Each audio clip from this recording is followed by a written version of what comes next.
पर दुखरे दुखी होउथिबा ज्ञानी माने काहाकू निज लोक और काहाकू पर लोक कहंती नाही। एही दयालु माने सदासर्वदा अन्यर सेबारे लागि थांती। सेवा निमंते सेमाने जेपरी बंची थांती सेपरी ज्ञान मध्य आहरण करती। अप्रैल 17 तारिख गुरुवार दिन विपदर बंधु ओडिशार सदस्य माने बुगुड़ा ब्लॉक अंतर्गत बेलपुर ग्रामर शरत नायकों परिवार पाखरे पहुंची। शरत नायक दीर्घ दिन धरी ब्रेन ट्यूमर रोगरे पीड़ित थिबा बेले तांको स्त्री मिली नायक यकृत रोगरे पीड़ित अछंती।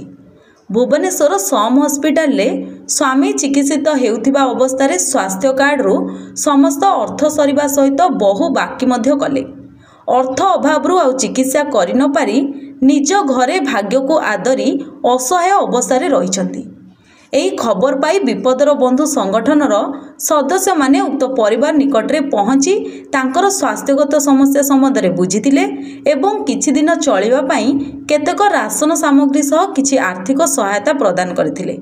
संगठनर साहाय्य परिवार संतुष्ट होई संगठनर सदस्य मानकु भगवान मंगल करंतु बोली आशीर्वाद करथिले। गंजाम बोगुडारो कालीचरण मिश्रଙ୍କ रिपोर्ट पब्लिक मीडिया।